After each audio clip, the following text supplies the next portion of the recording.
And when we stand, like, so a funny thing is, you know, in my life while training for the military, okay, my goal, okay, because I had such low self-worth within myself, is I wanted the opportunity to be able to die for someone else, to be able to, while feeling the most like crushing fear in life, be able to stand and run forward.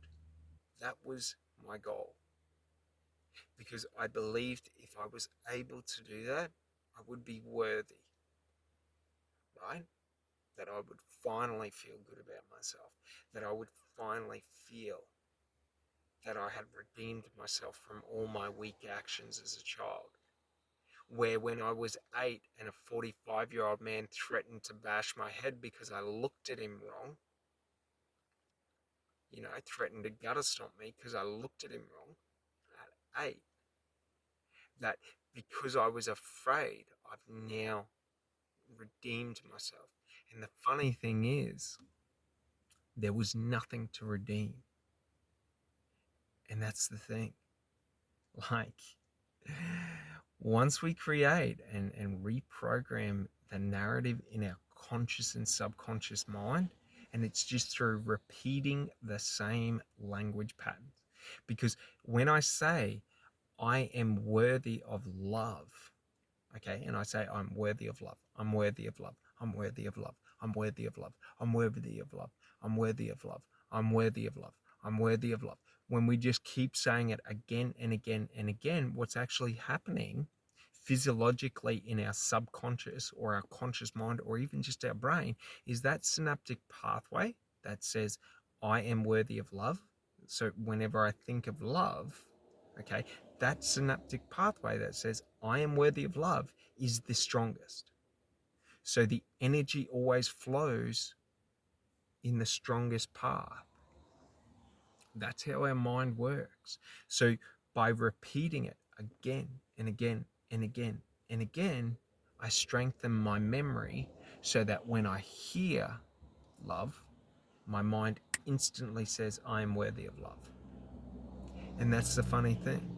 So it's literally that. I am worthy of love. I am worthy of love. I am worthy of love. And if you're subconscious, what I say to people is if you're subconscious, dare say anything different, become louder. This is the thing about life that I've personally realized. When life, when my external environment, when society, when others try to beat me down, I have to stand back up every time and say, you cannot do anything to me. You may beat me, but you will never break me. You may kill me, but you will never instill fear into me. I do not need to walk with fear in life, for there is nothing to be afraid of, for nothing can harm me. For if this mortal body die, that's okay. Job done. You've just liberated me into an energetic life. Like, that's the thing. When we build this internal fortitude, when we build this will, when we build this, like in Australia, we have a thing where it's a cultural tradition to always identify as the underdog, to always identify as the digger, okay?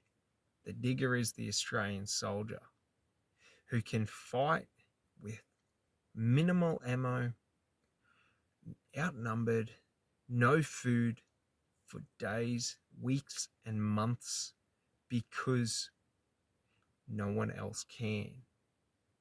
Like, that's the thing. Like, we in Australia believe that the person getting beaten by life is the champion of life. The person who gets beaten down again and again and again, yet still gets back up, yet still keeps moving forward. That is iconically the strongest person in Australia.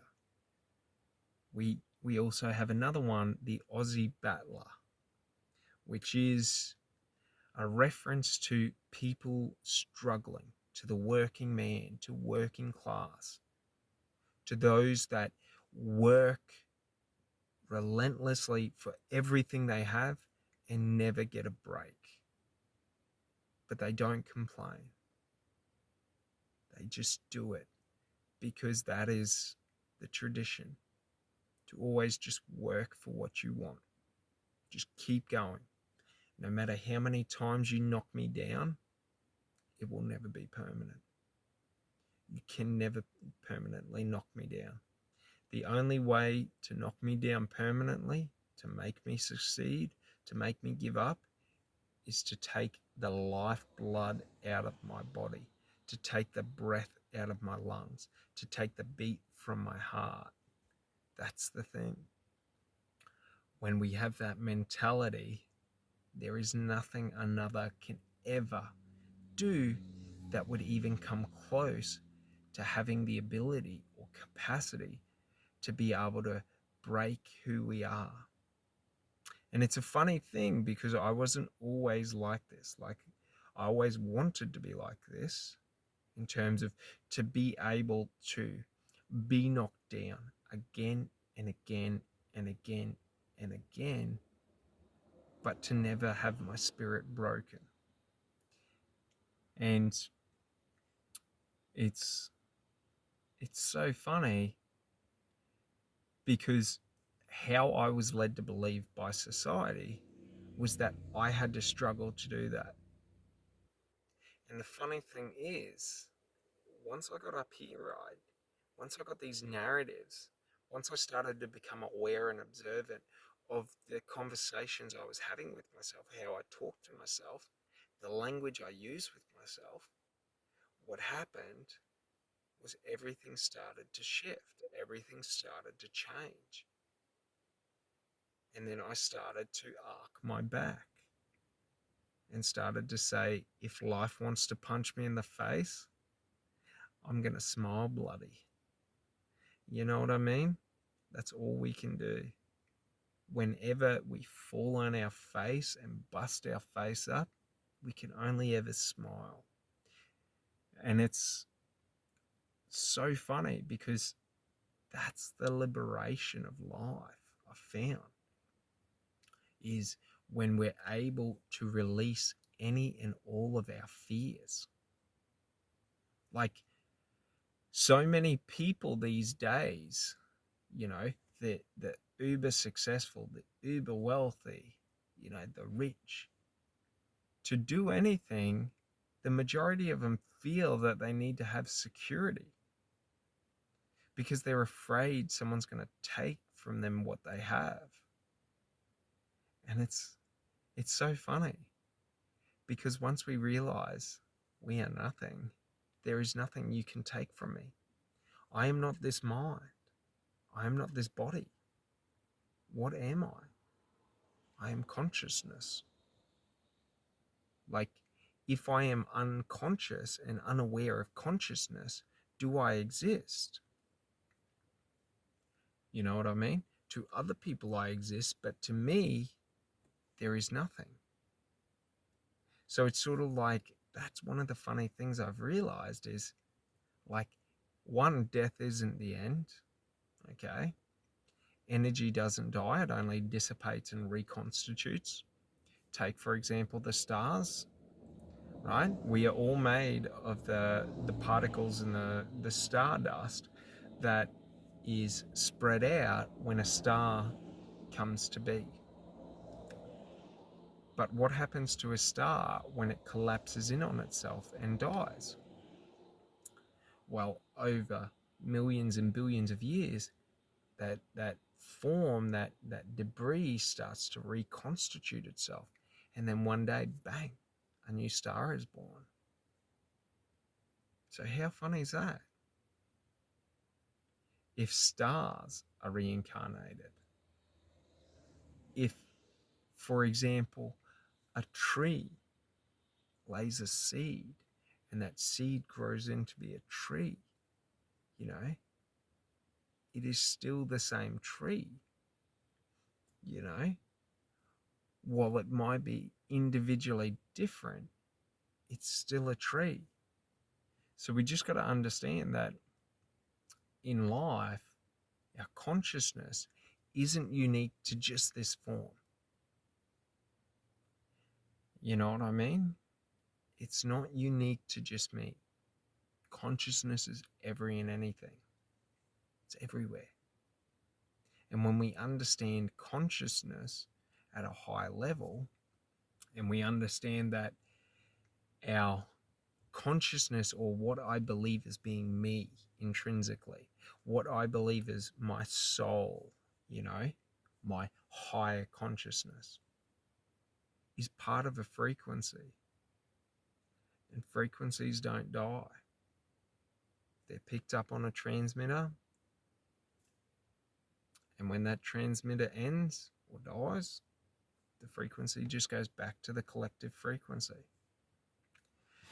And it's really funny because in life, what I realized is, if I fear death, I can never be happy in life, because no matter what happens, that is, you know, the epitome of my happiness, there is always going to be this negative event at the end of my life.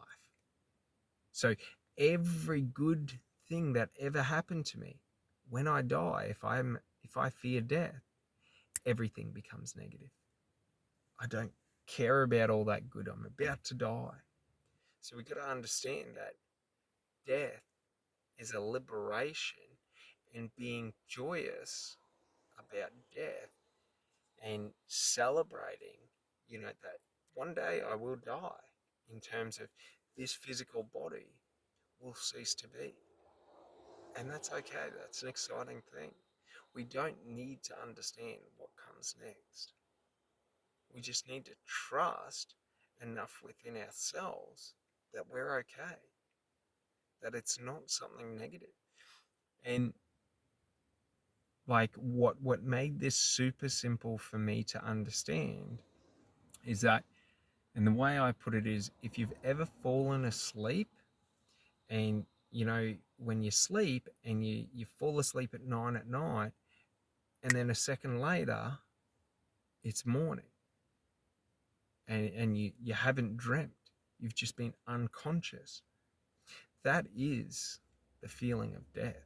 It's just the lack of conscious awareness. So if you've ever been unconscious, it's not scary. It's not disjointed.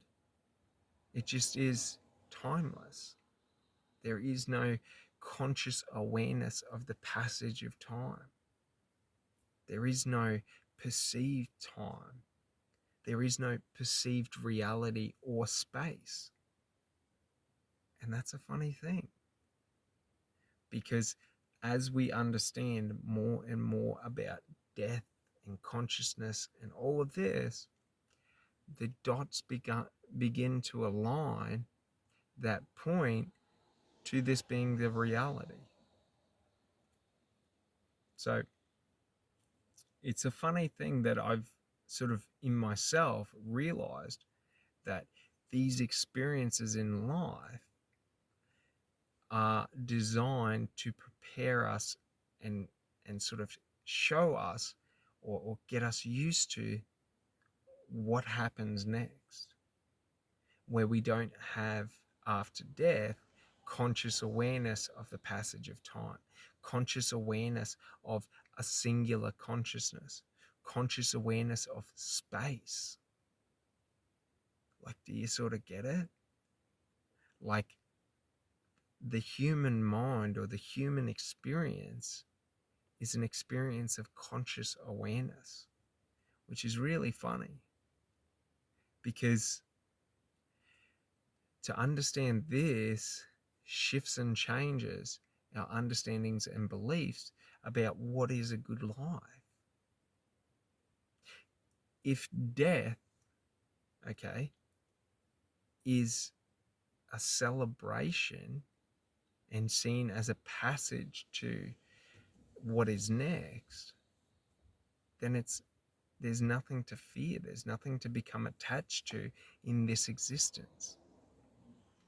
And detaching from my conscious mind, my subconscious mind, my physical body, my identity of self, detaching from all the material things means I can live and walk free through life without any fear of negativity, without any fear of regret, of loss, without any fear of failure, for there's nothing to fail or succeed at in life. Like, that's the thing. Everything becomes pointless when we lose our attachment to the physical world, to the physical environment, to physical existence. And as I always say to anyone that tries to argue that we're just physical beings, if someone dies of a brain aneurysm and you replace the brain, that should kickstart a new consciousness. But it doesn't. So you got to understand, once consciousness goes, once someone dies, like that being, that body doesn't come back. You know what I mean? So, like, it's so funny because everywhere around us, okay, through meditative practices, through understanding consciousness, through understanding our external environment, through understanding the universe, through understanding other people, through understanding spirituality and God, we realize that we are more than just a physical being. And all those who pose and pretend that, you know, they're atheists and this and that, they're not really. It's all just bullshit. It's egotistical bullshit. Because if there is nothing else, then, like, it's only ever me in life. If there is no God, if I am just a physical being, I am disjointed from life. I am disjointed from my environment because I am not a tree. Therefore, I can never, you know, connect or align to a tree. You know, I am not an animal. I can't connect and align to animals. You know, like, that's the funny thing. Because everyone in life is out here trying to make this life the greatest life by becoming a millionaire, by succeeding in business, by creating a business, by finding the true love, by this, by that. Like, they think that those things make life meaningful. It's so funny because, like, either life has absolutely no meaning or everything in life has meaning. Do you get it? But the truth is, meaning doesn't exist in the external environment. God doesn't weep if grass dies. Like, do you get it? Like, if grass dies and then 2 months later it rains and it regrows, it's not that because there was no rain, it was negative, and now there's rain, it's positive. Like, it's just life. Like, we all do what we can, how we can, when we can. And for me, it's been a really, really big liberation to realize that life is pointless, because when there is no overarching meaning in life, that means any and everything I do, I get to determine the meaning. If life is pointless and I want to spend my life helping people, That's because it